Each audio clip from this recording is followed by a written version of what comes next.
Last time I went to Marina del Rey, I was appalled. Appalled at what? It didn't look like a marina anymore. It looked like a housing project with some water in between them. It really, it's like the apartment buildings were a bigger deal than the marina is nowadays. Yeah, and there were people every place. It's an anthill. What was it like then? Not specifically Marina del Rey, but Playa del Rey when you were growing up there. Then, how was it different? I used to hunt rabbits around the house and on the LA airport with my 22. Really?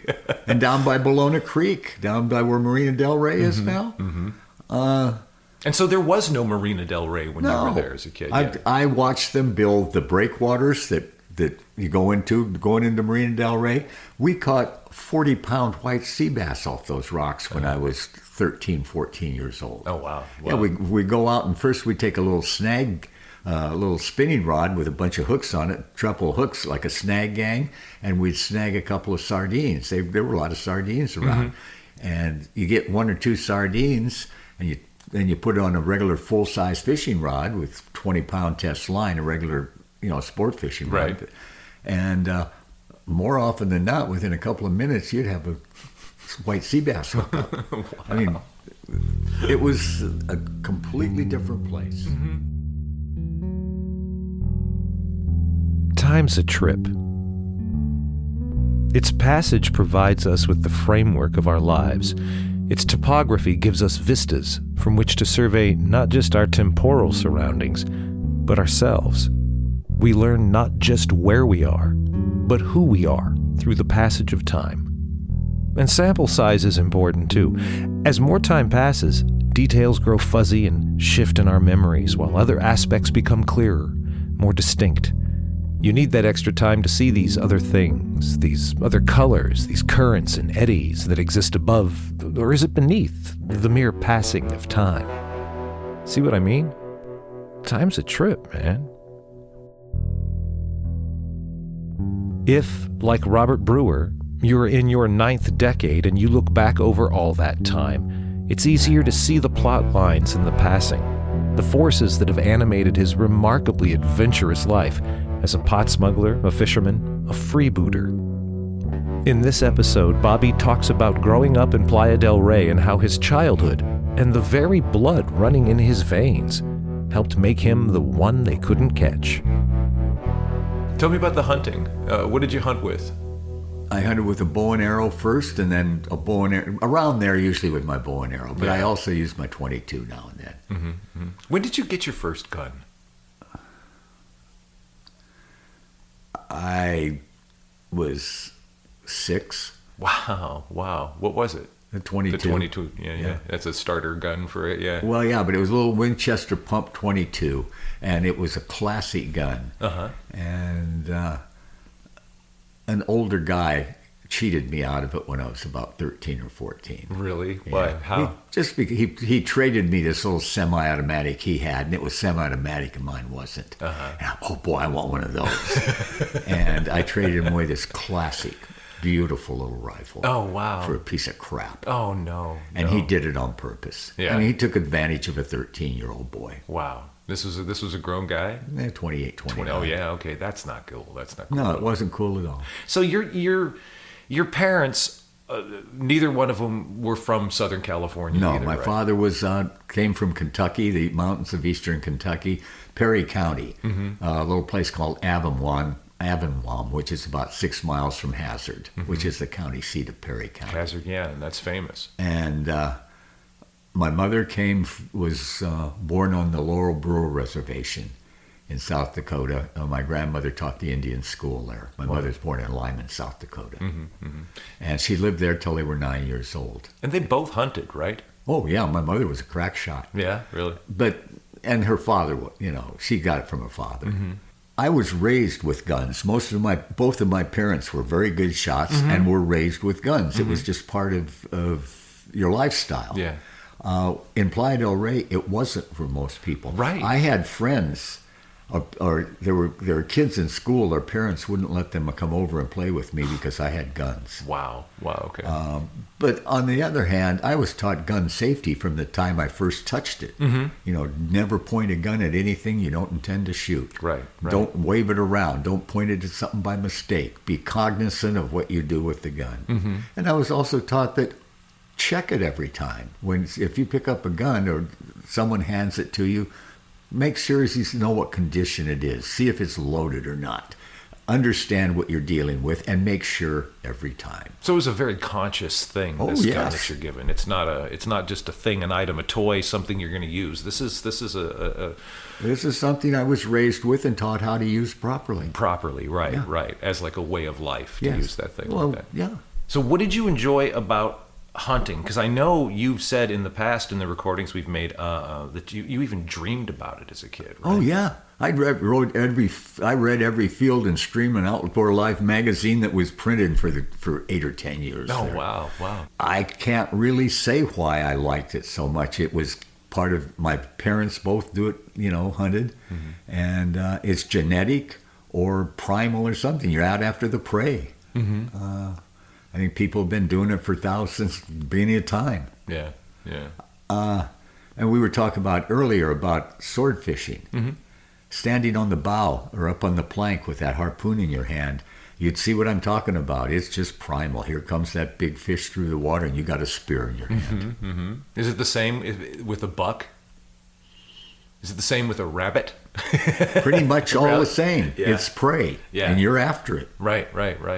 Yeah. There was one specific story you've told me too about being a kid, and this sounds like, because it's something I would have done with different motivations, but if you're coming home, you're having to get someplace, it's maybe evening or nighttime, and you're coming back, and you try to do it without being seen by anybody. Yeah, I played a game that way from the time I was probably 11 or 12, when I started hunting, really started hunting. I would try and get to a friend's house 1.5 miles away without anybody seeing me do it. I see a car coming, I get out of the way so they couldn't see me and go by. If any saw people walking, I wouldn't let them see me. It was just a matter of being stealth. Yeah. And how you were when you hunted. I mean, when you go hunting, you don't walk around crashing around, hey, here I am, guys, I'm coming to get you. You're stealth. You're sneaking around and being quiet and moving slowly. You're aware of any movement or any sound. Right. It's just being able to move without being seen. Tell me then about Frederick O'Neill. At that time in California, you could hunt with a high-powered rifle when you were 12 if you had a hunter safety course. And the hunter safety courses then were a whole lot different than they are nowadays. Nowadays, it's online or a couple hours with some, sitting in a classroom with a guy and they sign you off and off you go. When I took it, it was 3 or 4 weekends. It maybe been 3 that we were down at the Santa Monica City Rifle Range at 9 o'clock on Saturday morning, and we were done at 12 o'clock on Saturday. And a few Saturdays in a row. It wasn't just the one 3 time. Saturdays in a row. Yeah. And it may have been 4, but I believe it was 3. And all of us were 12 years old or so. We wanted to get our hunting license and be able to go hunting. But there were only maybe at the most 8 or 9 of us in the group. Okay. And so for 3 mornings, 3 different Saturdays in the morning. And he taught us gun safety, just everything. And this wasn't like classroom work. Oh, no, this is at the rifle range. Yeah. And we would sat there and he would lecture us and we would all sit there and he would show us different things. Like one day he brought 2 pieces of steel. One was a 1/2 inch thick and the other was 3/4 inch thick. The one that was a 1/2 inch, and these were only these pieces of steel were probably 6 or 8 inches square. But right through the hole, or right through one of them was this clean little hole and went right through it, the 1/2 inch. And he said, this is a 270 at 100 yards. And then he picked up the 3/4 inch ones and the hole didn't go through it, but it bowed it out so much. It made a big crater in one side and the other side of this 3/4 inch steel was a big bolt, a big knot. Yeah. And he said, this is a 270 at 100 yards with 3/4 inch steel. He said, understand, every time you squeeze that trigger, this is the power you're unleashing. Wow. And it made an impression on me, and I think everybody. But all through the whole thing, I look back at it now, I drank up everything he said. I wasn't sitting there, well, I wish this would be over with. Right. I sat there and every word, I hung on every word. Like he was telling me the things I wanted to know. Yeah. And anyway, we also had to shoot. And he taught us, kind of how to shoot. And the last thing we had to do on the last day was to shoot a 3-inch group offhand at 50 feet. Offhand being standing. Okay. And I could do that real easy. Yeah. That was simple for me. And I fired 4 rounds into the target, and they were well within the 3 inches. They were probably about 1.25 inch, 1.5 group. And then my last one was a flyer. It went outside. It looked to me at the time like it was 6 inches out. But so I thought, oh, damn it. Oh, well. And so I put another round in and shot another one into the group. And when Frederick O'Neill came by, checking our targets and all, he looked at mine and went 1, 2, 3, 4, 5, 6. He said, I told you 5 rounds. And I don't even remember what I told him, but I started BSing. Here I'm a 12-year-old kid BSing an expert gunman about what was going on here. And he just looked at me. And then he took out a ruler and he measured the size with the flyer, 2 3/4 inches. You still would have made I it. would have been okay, but I had to shoot that in the last round right in there just because, It wasn't a tight group. Yeah, sure. And he looked at me and said, you may have to come back next week. Oh. Boom. And I mean, it's just, that shook me. Yeah. And after we all were through and everybody's parents came and got them, my mother was there. She came to get me in the car, but he came to me last after he signed everybody else's off. Then he went and talked to my mother. And I saw her sitting there. I'll never sitting there, and her head was bobbing. Yep. And I mean, they sat there for about a minute and talked, and with her head bobbing. And then he came over to me and said, "You're going to have to come back next week, Robert." Oh. And didn't sign me off. Oh. I went, I got in the car to go home, and my mother said, "You know why you had to come back? Why we have to come back next week, honey?" And I said, I lied to him. She said, that's right. It's not good to lie, is it? This is what it gets you. And that was the end of it. We went home. She didn't seem mad at me or anything. And neither did he, really. Yeah. And we got home, and she didn't say much about it or anything. And the next Saturday morning, she got me up bright and early, and we were all ready to go. We got there at 9 o'clock. And what I remember is driving in and seeing his little old Chevrolet. It's like a 47 Chevrolet. It had a rounded back. And it was sitting there all by himself, and he was standing there. Nobody else. And my mom dropped me off, and I was standing with my little rifle. And she said to him, what time should I come back? He said, same time, noon. I said, okay. Off she went. He came over to me and looked down and said, do you know why you had to come back this weekend, Robert? I said, yes, sir, I lied to you. He said, that is correct. He said, now I want to show you some things. And for the next 3 hours, he taught me how to shoot. Wow. He showed me how to, he had a rifle with him, and he had a pistol with him. A beautiful target rifle. As I think I told you before, it had peep sights. To me, I think, what's that peep sights for? I didn't like them as well as I had regular sights. But it had the peep sight, and it was big, thick barrel. It was a real nice 22 target rifle. Wow. And then he also had, I believe it was a Browning pistol, semi-automatic pistol. And he showed me how to shoot a pistol, which I'm okay at. But with a rifle is what I'm good with. And he taught me how to shoot. He taught me how to practice. In addition to the things that he taught in the class, other than just letting you use the target gun, what sorts of like in-depth kind of things? He showed me the proper form for shooting offhand, the proper form for shooting a pistol, which is basically the Warren stance that they have nowadays. I learned it when I was 12 years old. Wow. And it's not like the FBI said both feet apart and stand with the gun out in front of you. Oh, bullshit. What you want is the, Weaver stance. The Weaver stance. Weaver What's that? stance, yeah. What you do is you push with one, if you're right-handed and you have the pistol in your right hand, and you also be shooting with your right eye then, too. Right. Whereas I shoot cockeyed now because my left eye's a little better. But that said, if you're right-handed, you push a little bit with your right and pull back a little with your left. Okay. But not much. The more you do it, the worse you're going to be. You want to do that with as little pressure as possible. You want to be a wooden frame when you have a pistol or a rifle. You don't want to put any muscle into that shot at all. Right, okay. You want to be a wooden frame, let the gun do the work. It's about the stability. It's right? just about being constant. Right. Accuracy and consistency mean exactly the same thing. And, and that shooting a pistol and shooting a rifle, there's a way you shoot on a bench. There's a way you hold your arms, and the proper way to do it. Wow. And how to take that 2 deep breaths and let them out, 3rd deep breath, halfway out. You don't want to be breathing when you squeeze it. Right. And Tell me about the sight picture too. he taught me for offhand shooting.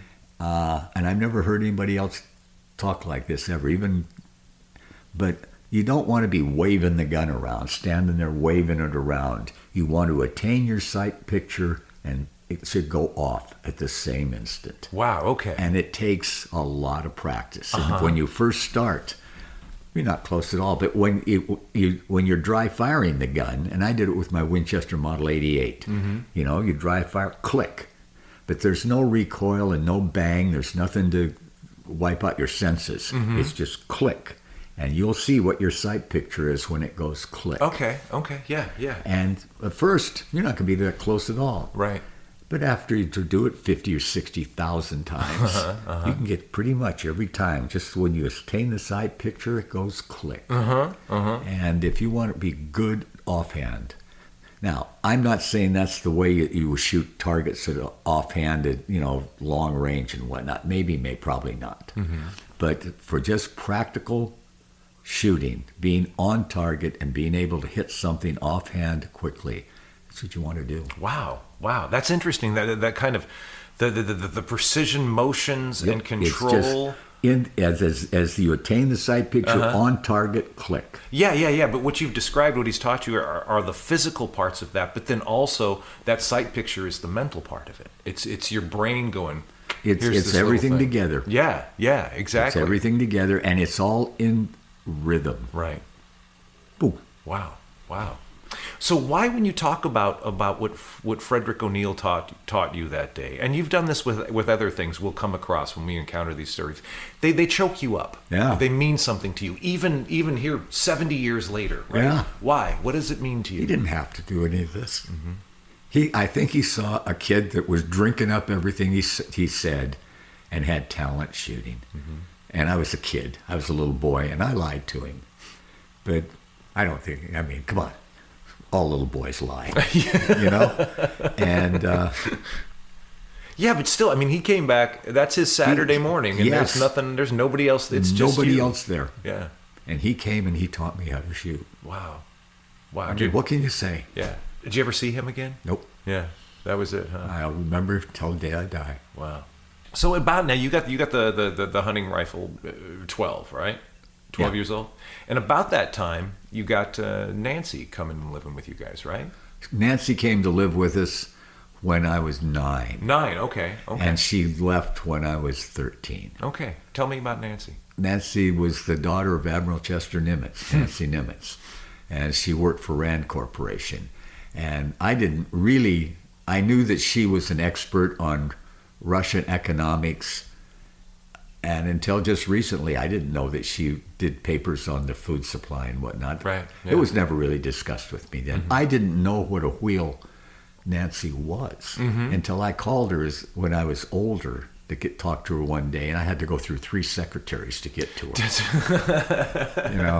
But was it still at Rand? yeah, she Okay, was okay. working at Rand Corporation then. But Nancy Nimitz meant a lot to me. She always will. She was kind of like an aunt, maybe. She lived in an apartment over our garage, and she taught me to play cribbage, and we go places together. We went up to Big Bear Lake, maybe 3-4 times, and we go fishing for the weekend. We go out and go trout fishing, and she'd take me up to the Curran River. Oh, wow. And she took me up there when I was hunting. I went deer hunting once, and she told me I would quit. Oh, wow. And I thought, no way, Jose, I'll never quit hunting. I quit.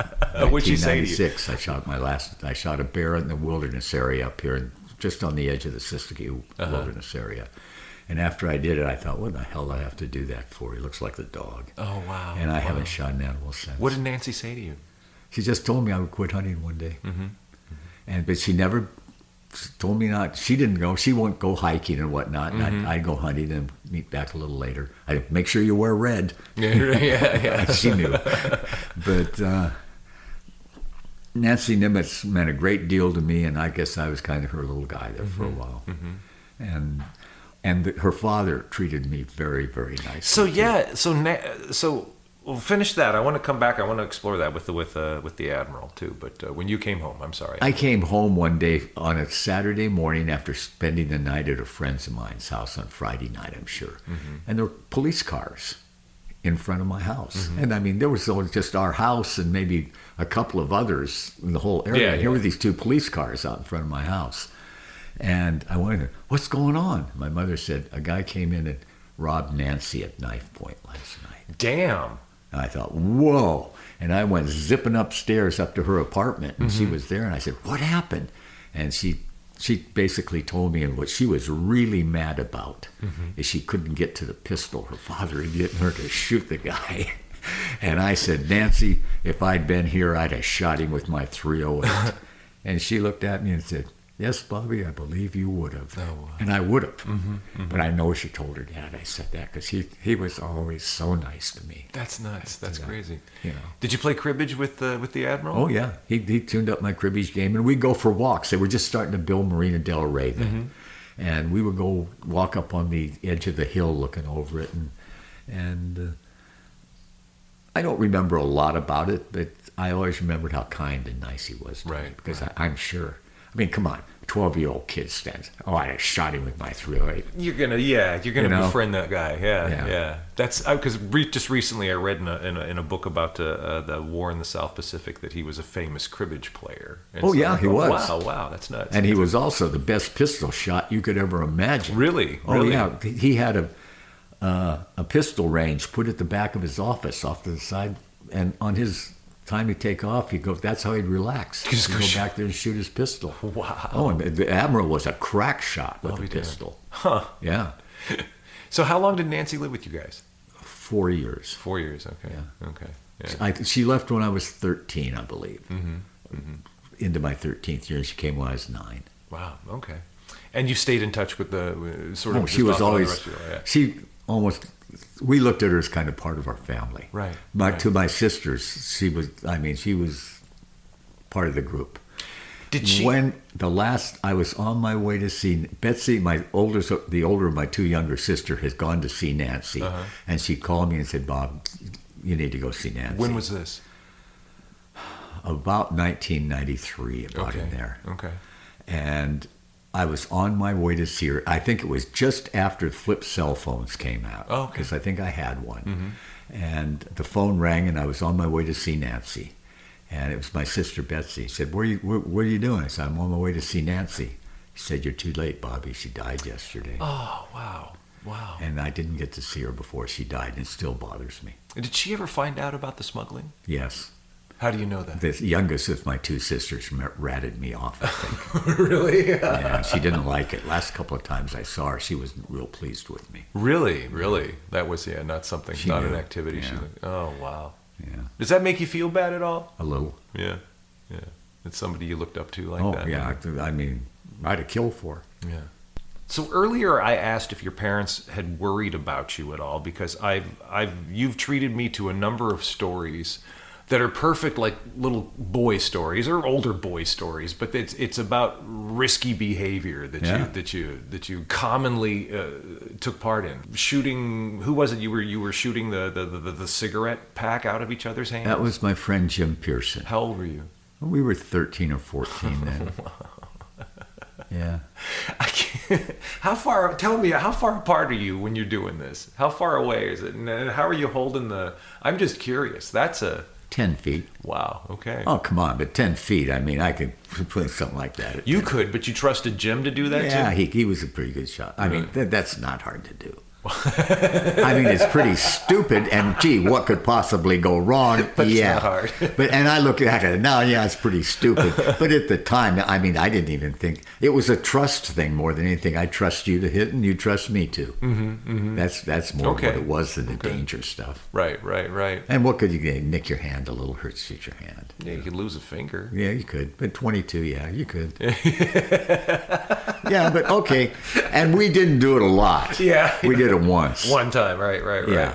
But it was also digging the holes, digging the tunnels. Oh, now we dig a hole in the ground and tunnel sideways.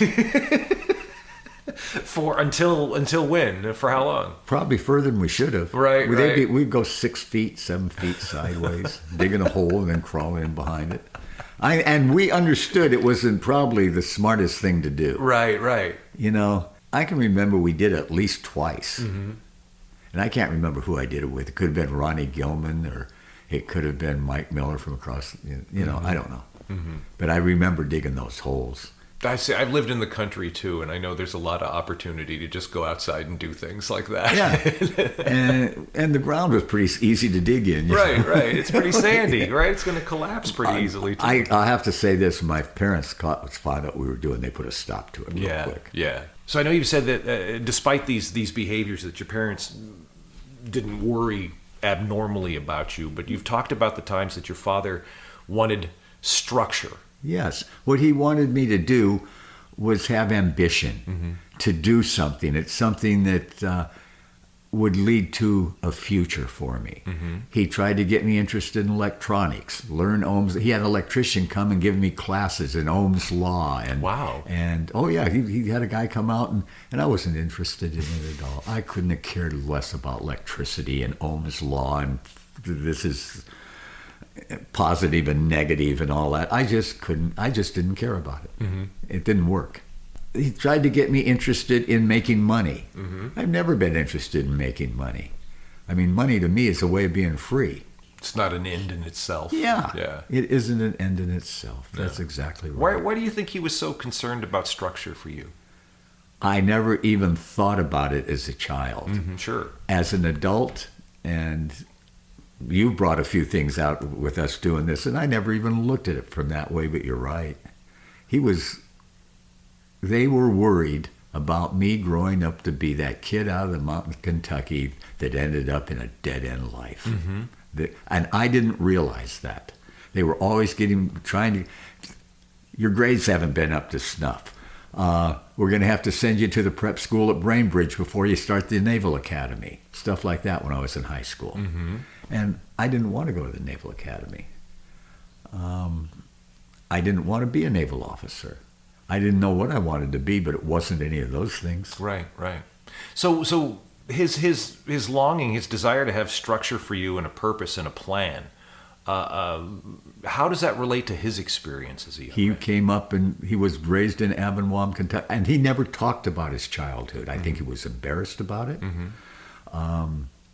I didn't know he went to boarding schools, and I still wonder who paid for it. Right. My grandfather was an absolute slimeball. When I was 6 years old, I only saw my grandfather 3 times. When I was 6 years old the first time, when he was coming out to our house for Thanksgiving with the rest of the family, my mother took me aside and said, "Papa is not a nice man." Wow. They didn't want me around him, and I see why. Why? He wasn't a nice man. How so? The reason my father's mother, my grandmother, died was she was having an abortion that my grandfather insisted upon. And it killed her in 1923. Oh, my God. And that's when my father left.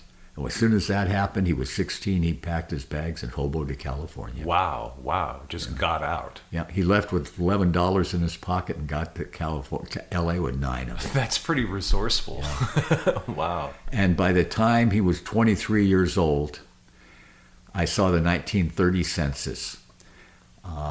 His job was a motion picture engineer. Mm-hmm. He jumped over the fence at Fox Studio and got a job as a projectionist, and ended up, that's what he did all his life. Oh my God! He became the chief projectionist of 20th Century Fox. Wow! When I was a kid in high school, that's what his job was.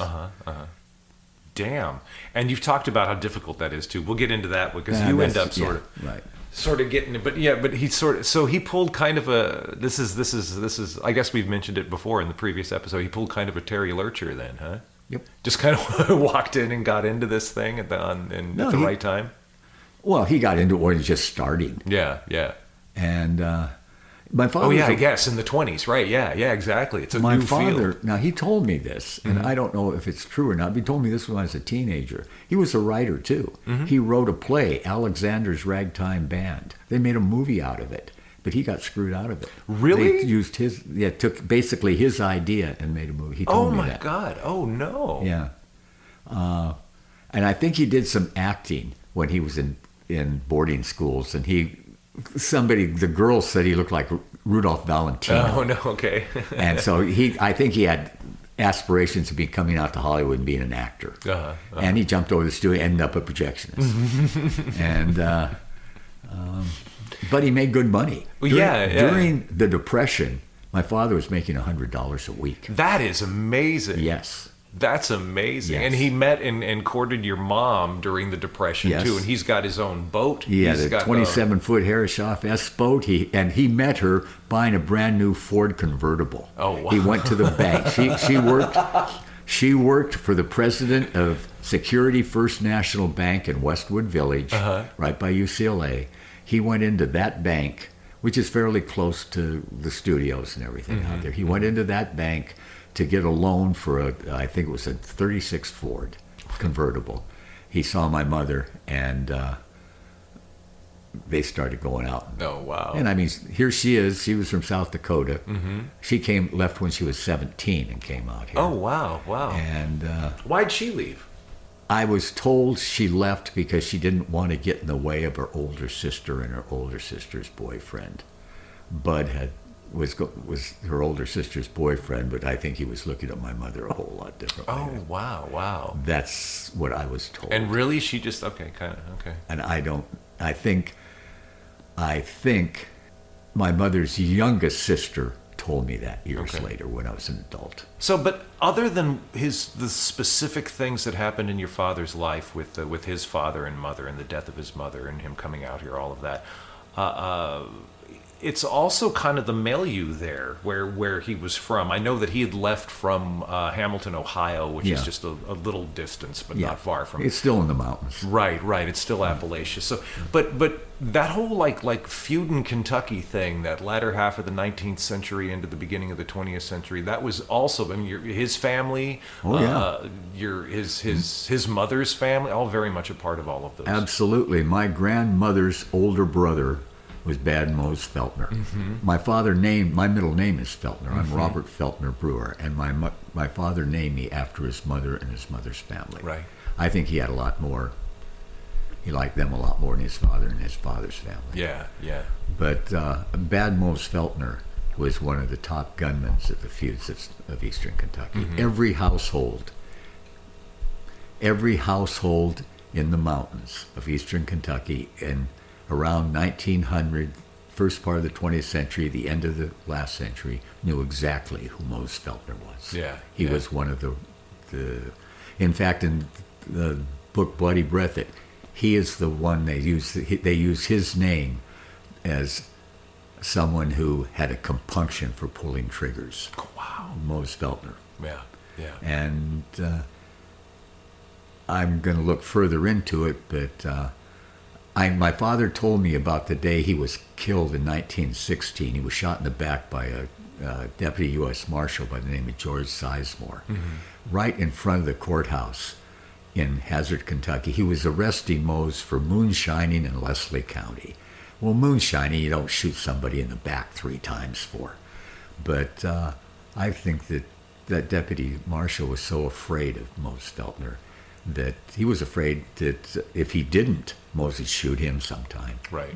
And Right. that's how, and the feuds were fought from ambush. Make no mistake. Deputy Marshal was trying to arrest him, and he just laughed in his face and turned around and walked away, and the guy shot him. Well, okay, so first off, what I've read, too, because I've been looking at, because we've been talking about it, it was that he was a little guy, Sizemore was, and Mose threw him over a fence. Okay, yeah, no. Yes, that's exactly. Okay. Now, Mose wasn't a big guy like it said in some book. He was probably a 5'10", 5'11", but well-built. Sure. George Sizemore was a pipsqueak. Right. And what he did, and this is family stuff. This I didn't get out of the books. My cousin told me that they got just to the courthouse in Hazard. They'd been walking from Avonwam. He picked him up down in Avonwam, 6 miles away, and they'd been walking up there. Wow. And they got just in front of the courthouse, and a number of Moses' friends were off to one side, maybe 20 yards away, 25 yards away. And Moses' daughter said he had $900 on him when he got killed, but it all disappeared. Yeah, go figure. Most likely, he was moonshining. Everybody moonshined. Yeah. He probably was in the business, and if he got busted, it'd be a couple of months in jail, and that's the end of it. So, but anyway, they got within about 100 yards of the courthouse, and some of Moses' friends were there. And Moses turned around, and everybody knew each other. He turned around and grabbed George Sizemore by the top of his shirt up by his neck and by his belt buckle in the front, pitched him over a little fence that was there, and laughingly said, "Ain't nobody getting arrested today, George," and turned around and started walking towards his friends. And Sizemore came up, pulled his pistol, and shot him in the back 3 times. Wow. And he shot him, not because of the moonshining, or he was trying to make his escape like it says in all the paperwork. Yeah. He was shot him because he was scared to death of him. Right. He knew that he just very well, if he didn't, he could be walking along someday and getting killed. Years from now. And it didn't could have be to whenever. Yeah. So he took his opportunity to make sure that didn't happen. Oh, man. And frankly, he probably did the right thing for him. Probably. So, yeah, because at the very least, he would have lost all credibility as a lawman after letting Mose walk away from him. Exactly. So actually, Mose got over his skis doing that. He should have had some sort of an idea of how he was portrayed by others, and he probably didn't do that much. Yeah. So now, your father didn't talk about. You learned all this later in life. Yeah. When did you learn all of this stuff? It's the last 4 or 5 years. Just really that recent. Now, the other thing he told me, his father's... Who told you? My father. Okay. When I was a boy, he told me about his uncle. It was his father's youngest brother who lived and grew up with my father and Clara, my father's older sister and whatnot, in their house in Avonwam. Because Roscoe was my grandfather's youngest brother, he lived with them. And when he was 24... This would have been in, what year? 1917, a year after Mose was killed. Okay. My father told me that John Feltner, Moses' older brother, my grandmother's oldest brother, John Feltner, and Roscoe Brewer killed each other in a gunfight. Oh, my God. And keep in mind, John was 53 and Roscoe was 24. Okay. Supposedly, my father said that there was something about money and bail money, and Roscoe had loaned John some money for his. I can't remember all the particulars, but anyway, they got into a gunfight because Roscoe went to ask John if he could go to jail for a couple of weeks so he could get his money back. He said that his wife was bugging him so much about it. He went to John, who was his brother-in-law, and said, "Could you go do this?" And John says, "Yeah, no sweat." But they were all been drinking, and a friend of John's pulled his gun, and the gunfight started.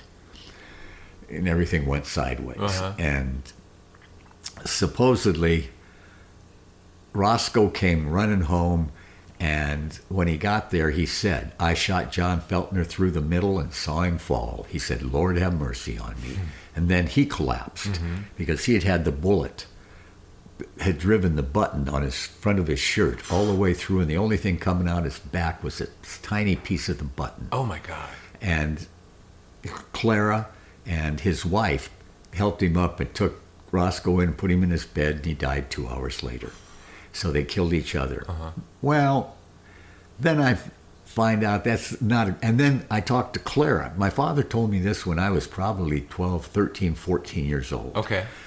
Years later, after my father's been dead, I went and saw Clara when she was 92 in 1997. She lived out in Beaumont, and I went and saw her for the last time there. She died a year later, and I asked her about just what happened, and she told me basically the same thing. She said she was with Roscoe Brewer's wife when Roscoe came what they call today jogging home, and said, "I shot John Feltner through the middle and saw him fall. He said, 'Lord, have mercy on me.'" Wow. And then he collapsed. Yeah. And Clara said she and his wife picked him up, and she told me the button had come just like my father had 40 years earlier. Wow. Said the button, just a little of it, was protruding out his back. They carried him up and put him to bed, and he died a little while later. Those were the two stories that I heard from family members. Then I read the real version on Google. Well, Turns out that a U.S. Marshal had to deal with Roscoe Brewer about bail for something, that he had not paid something, or he had jumped bail or something. The U.S. Marshal went and got John Feltner, who was a respected farmer and a respected member of the community, went to and got him to go with him to go talk to Roscoe so there wouldn't be any problems. Well, something went wrong, and Roscoe killed John Feltner, and somebody killed Roscoe. John wouldn't have, because he got shot first. Wow. Okay. So you think it was I think it was probably the marshal. Huh. Or somebody else. Accidentally? No, Sean, I don't know what happened. It was a gunfight ensued, and both of them were killed. Okay. But what was happening, and it's the paperwork on it, the marshal was going to ask John to go with him to talk to Roscoe so there wouldn't be any problems. Didn't work. What happened to the lawman? I don't know. How did John get out to come home then? Get away to come home and die? Oh, that was Roscoe that ran home. I'm sorry. How did Roscoe ran home? Right. So the lawman had to in some fashion let him go or not be able to stop him. I have no idea what happened with any, but those are the three. I've heard three different stories, but the one that sounds reasonable is the one that comes out of the newspaper. Yeah. Okay. All right. Yeah. Maybe. I think my father's family were sticking up for Roscoe. I think Roscoe. At the same time, you've read newspaper things about Moses' death, and you're going, that's not how it was. So yeah, why do you believe the reporters don't? And that the deputy marshal that killed Mose, he had his butt to worry about too. He had a reason for doing it and all that. Yeah. It's the typical cop stuff. Oh, he did it. I had to shoot him. Well, yeah, gotcha. So, regardless of the truth, I think at this point and this farther on down the line, it doesn't matter. The takeaway for me, at least, listening to all of this, and this is something that I had never put together in all the times that we've been talking about all of this stuff and reading the books and everything, is that a man with your last name killed a man with your middle name. Oh, yeah. That's that kind of family. That is just, wow. Oh, no, and this was nothing. This wasn't feud stuff. This is just people with guns, and people would stand their ground, and everybody would, and they all had guns. I mean, most of the people in this country have no idea of the viciousness and the wars. When the feuds weren't feuds. Feuds are fought between clans or families, and everybody else stayed out of them. This wasn't those at all. These were commercial and political wars. Right. And the types of people that lived there, the feuds came out of. The feuds were a newspaper thing, and the people that caused all the trouble used the word feud to cover up their skullduggery. That's it. There's something more like honorable about a feud than there is about I'm just taking your stuff. Yeah. A guy named Folsom French, who was responsible for the Perry County feud war, which was by far the most vicious. And he was also involved big time in the Breathitt County stuff down the road. And mostly it was political stuff. Right. But Fault French was probably caused more deaths in the mountains of eastern Kentucky than any other man by a long shot. Wow. He was cheating the poor people out of their the mineral rights. Yeah. Buying the mineral rights for this ground that had coal, big deposits of coal under for 50 cents an acre from these people who didn't know the difference. Right. And Joe Eversole was an attorney that was helping the poor people and the black folks and the native folks. And he died for it. Yeah. Fault French had him killed. Wow. As well as his father-in-law, Judge Hiram Combs. To me, the most telling detail, and it's such a little aside, but every time it comes up, when you bring it up, it just blows me away, was that they had to tear down, was it in Hazard? They had to tear down the courthouse? Oh, yeah. The courthouse in Hazard, Kentucky was shot so full of holes that it had to be torn down and replaced. One guy said there's not enough left it to hold corn stalks. I mean, this is thousands of rounds went through it. The first big battle in Hazard went on for 18 hours, two sides just shooting at each other. Oh my God. Yeah, and that didn't happen. You didn't have many big battles in the feuds of Kentucky. Yeah. You had that ambushes. battle. You had ambushes and things Ambush. like that. They were shot from ambush. Yeah. They were shot. They were basically 95% of 99%. So learning all of this, like you said, it's like a recent sort of thing. First off, how did you get into digging into the Appalachian past? I went to meet my cousin, who his grandmother was my grandmother's younger sister. There were 8 children in the Feltner family. My grandmother was number 7, and her name was Isabel, and number 8 was Margaret. Okay. And Margaret was the grandmother of some guys I know from Hazard, Kentucky. Gotcha. And I went and met him in Ennis, Montana, about 3 years ago. Okay. And we'd started talking about all this stuff. Wow. And I okay. learned a lot of stuff that I hadn't known before. Mm-hmm. And that got you into reading the books and things? Got me into reading the books, and yeah. What's the importance of it? Why has this resonated with you, learning? I mean, other than it just being your family history, Because too. I always wondered why the hell I would do some of the stupid things I'd done and gotten away with it. Did you find any answers? Yep. What sorts of answers? What'd you find? What'd you discover? I got described. I was reading this passage in the land of Breathitt, feud country. Okay. And I almost dropped the book. Really? Because it was me. Mm-hmm. Have you ever just read something that described you perfectly? Wow, I don't know if I remember anything off the top of my head. Well, what's it say?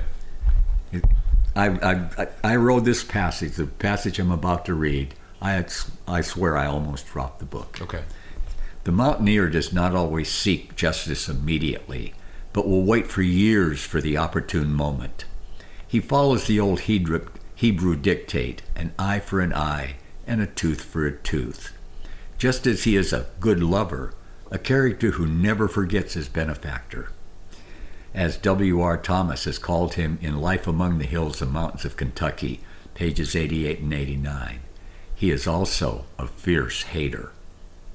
He never forgets an injury or injustice perpetrated against him, and it rackles in his breast as long as his heart beats. Consequently, revenge is the sweetest morsel he can roll under his tongue. He must have his revenge. Wow. Okay. How does that resonate with you? How does that describe who you are? I don't forget when somebody fucks me. Mm-hmm. I'll remember it. And way down the road, it won't bother me at all to say, hi, remember me. And, you know? So you won't necessarily attack from ambush, but not like you're giving me a look, but it could be that long in the future or that distant. It could be time. years. Wow. But I don't forget. Mm-hmm. I don't. But also the flip side of that is you don't forget. And again, talking about Frederick O'Neill, Oh, yeah. and you don't forget the benefactor either. Yep. And I mean, this kind of describes to me why I treated some of the people that screwed me around. So, I didn't have to get even with them, but I always remembered it. And by the time it was all said and done, I got even with almost all of them, one way or another. In the next episode, we enlist with Bobby in the Navy and learn how and when to throw a punch. He said, if you don't give me some more right now, I'm going to blacken your eye. Okay.